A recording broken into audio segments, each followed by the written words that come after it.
Hello, everybody, and welcome to Commodity Culture, where our goal is to make you a better investor in the commodities sector. My name is Jesse Day. Before we dive in, standard disclaimer, nothing here is investment advice. Do your own due diligence. And today's guest is the CEO of TRX Gold, a company rapidly advancing the low-risk, high-margin Buckreef Gold Project in Tanzania. It's stephenmullowney. Great to have you on the show. It's great to be here, and I look forward to the podcast and you grilling me on a few questions and my views.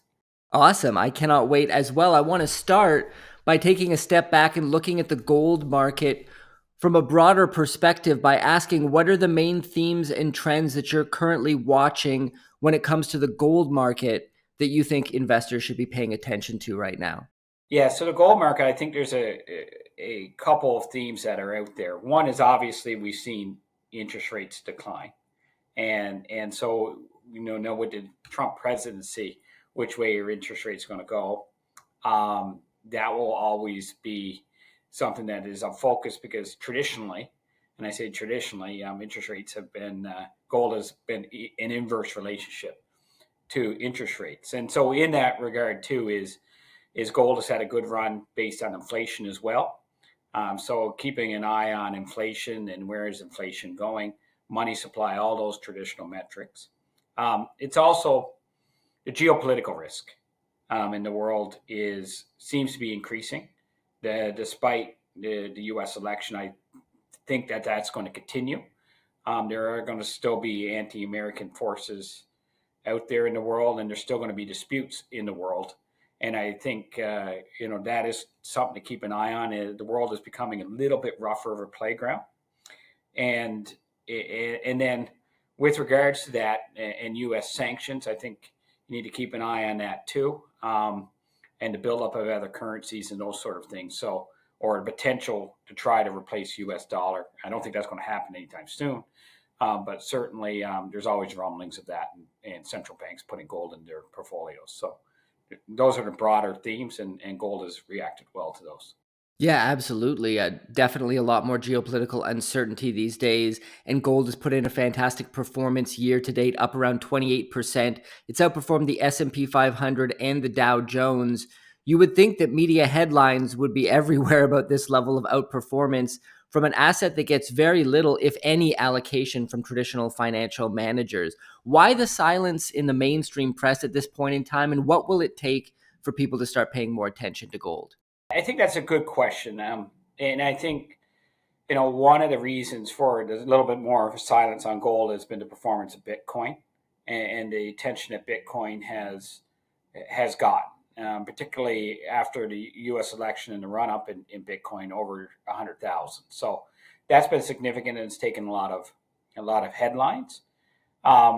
Also, I do believe that gold is what we call a little bit of a historical or older sort of asset class, and thus with its maturity is it doesn't have the same volatility as newer asset classes, and that's what I compared to the crypto. There's forward markets, there's paper contracts, all of that sort of exists in gold. But that being said, I do see pictures of a bar of gold could buy a house 50 years ago, and a bar of gold can buy a house today. And so it has protected inflation fairly well, and that's really the goal. What gold is invested in is a protection of inflation, and it has done very well that way. I expect that gold, as the world becomes, as we just mentioned, more and more geopolitical risk, will get more and more headlines. I also like one thing that I don't see a lot of press on is continued government deficits, and gold usually reacts fairly well in that. But we haven't seen a lot of headlines on deficits. What we see in the United States, for instance, and same here in Canada, is what we'll call is the left spends deficits and the right tax cuts to deficits. But there's deficits. We haven't seen a lot of... Very good summary there. Yeah, we haven't seen a lot of headlines on that. Very true. I want to touch on some well-established investors that have entered the gold space. We saw Stanley Druckenmiller and Paul Tudor Jones allocate capital to gold. I want to read a quote from Tudor Jones. He said, "I'm long gold. I think commodities are so ridiculously under-owned, so I'm long commodities."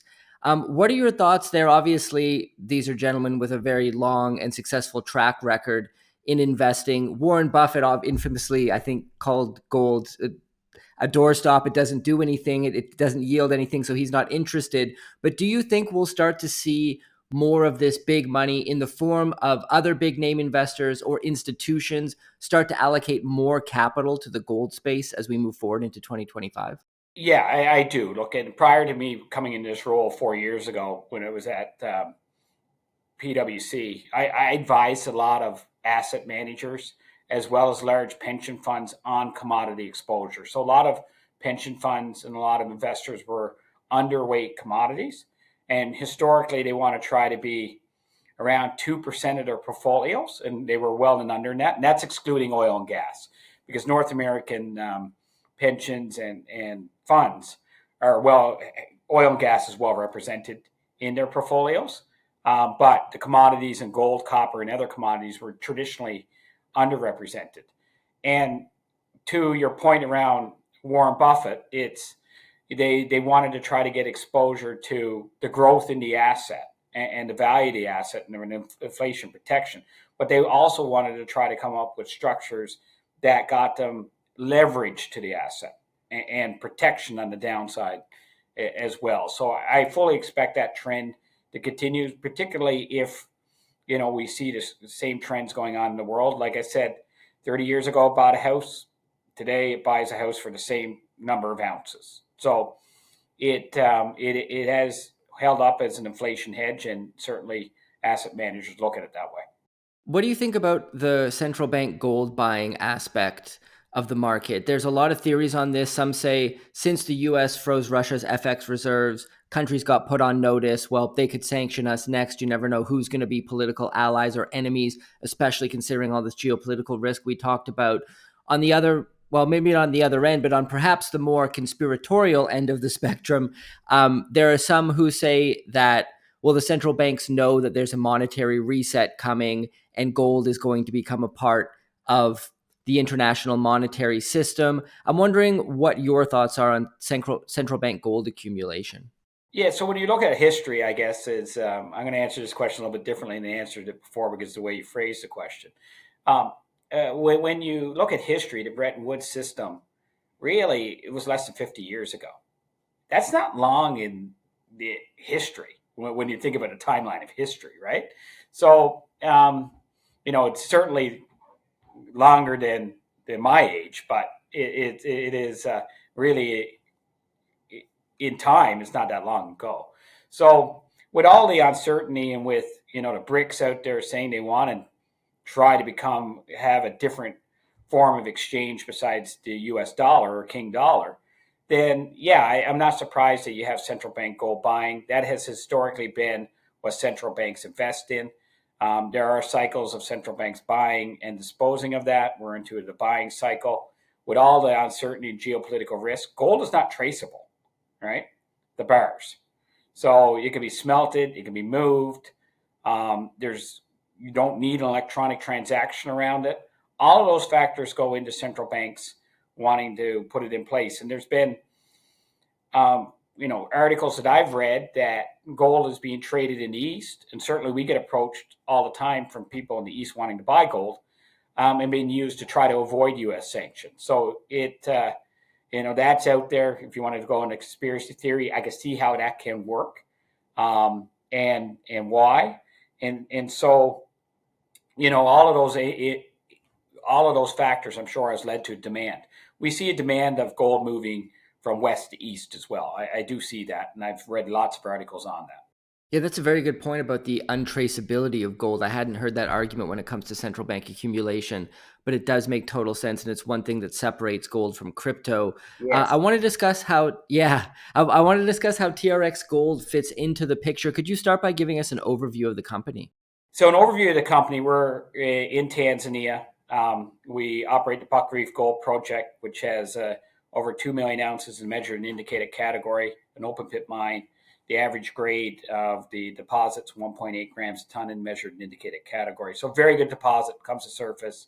A straightforward open pit mining, straightforward metallurgy.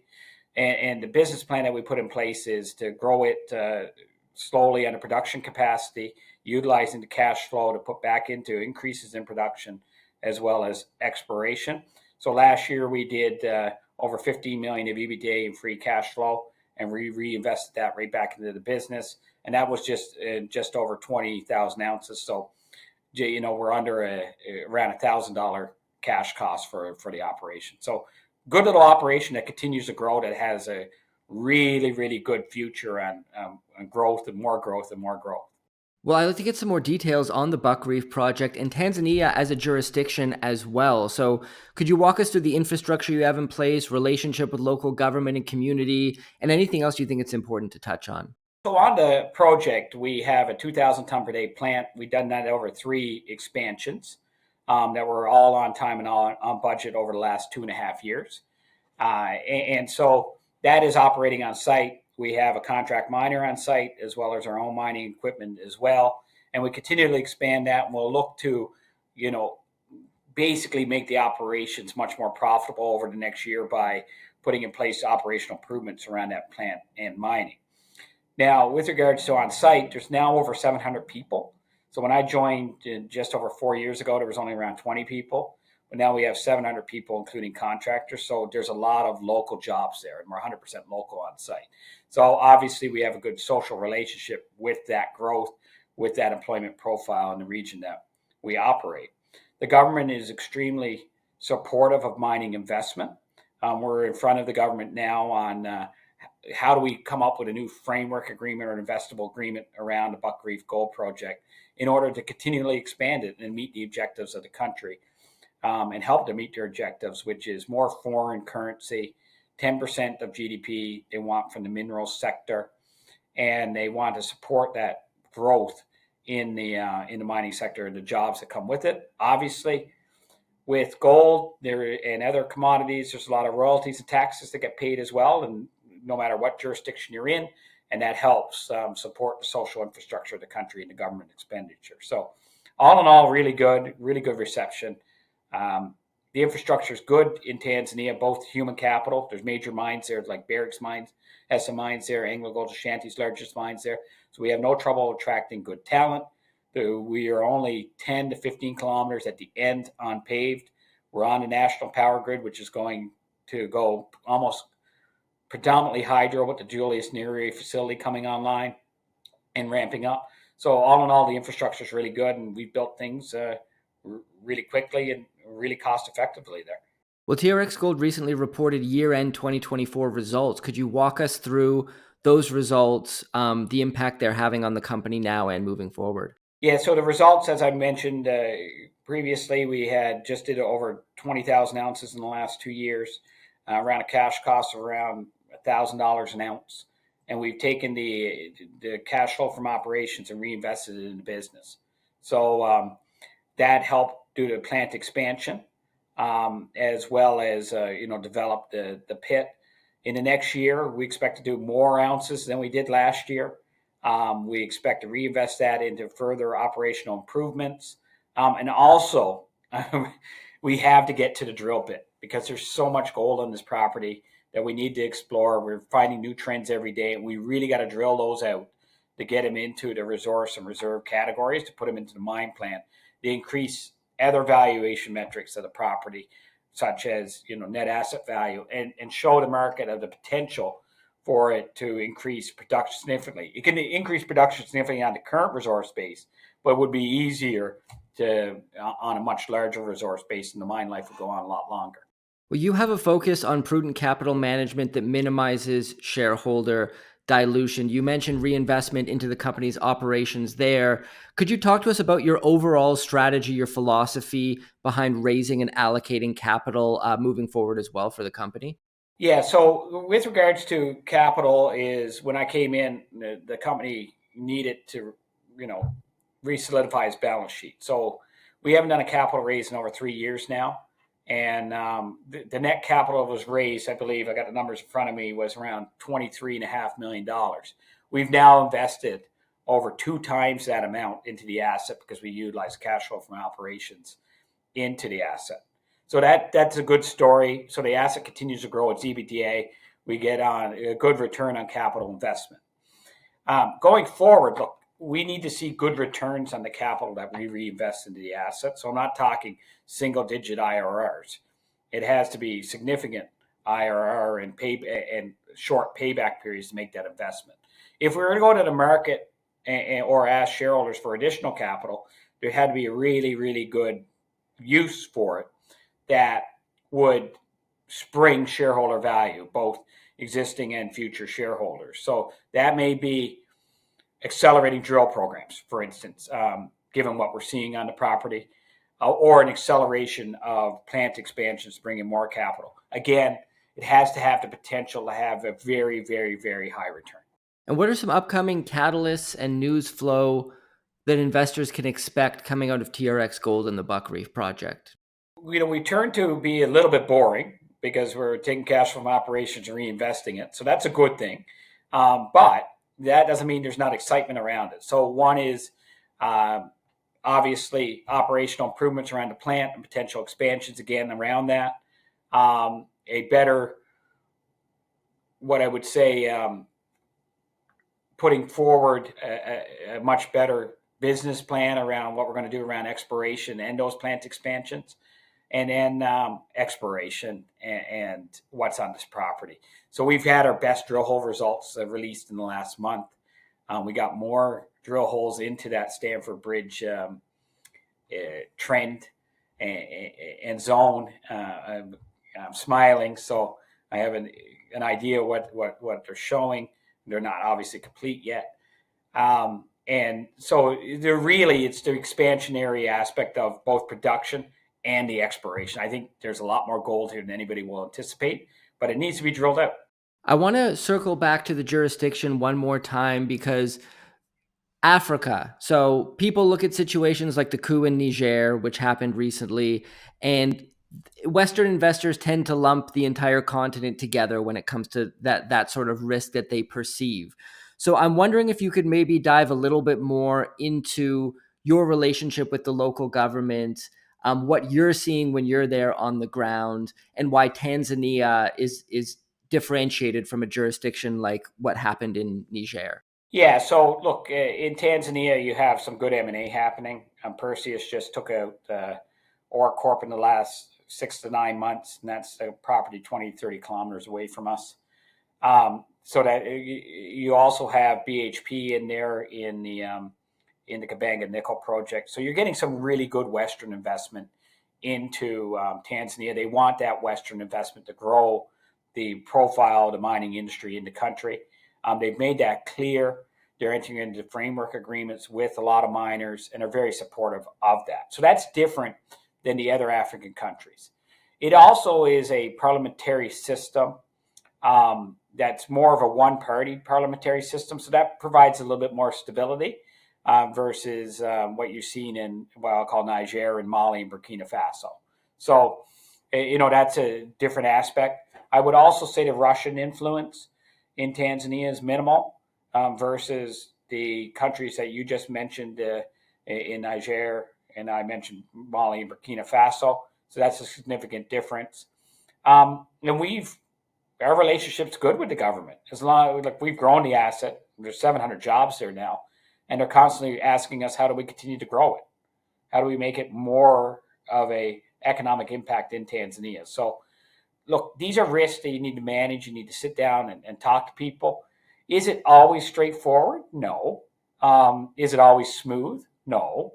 But it isn't in North America either. So you just have different factors at play. We deal with government a lot more. North America, you deal with government on environmental permits a lot more. Or in Canada, you deal with native communities. You just have different risk profiles. And you got to, as a company executive, you got to know what those risk profiles are and manage them.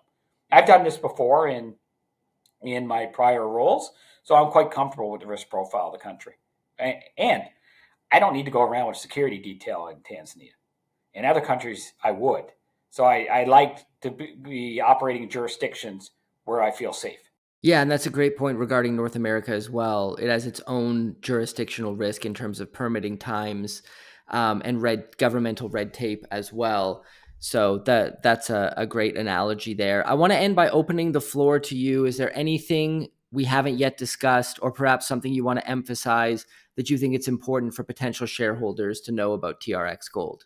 I would say the most important thing to know is we want to invest capital in high returns, and we want to continually grow the asset and grow the company.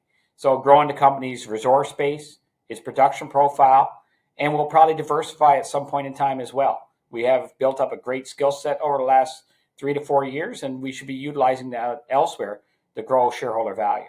Great. Well, I'll put a link in the description below to the TRX Gold website as well as social media profile for people who want to follow the company. Thank you so much, Stephen, once again for coming on and sharing your knowledge with the audience. Yeah, no, thank you, Jesse, and thank you for the questions.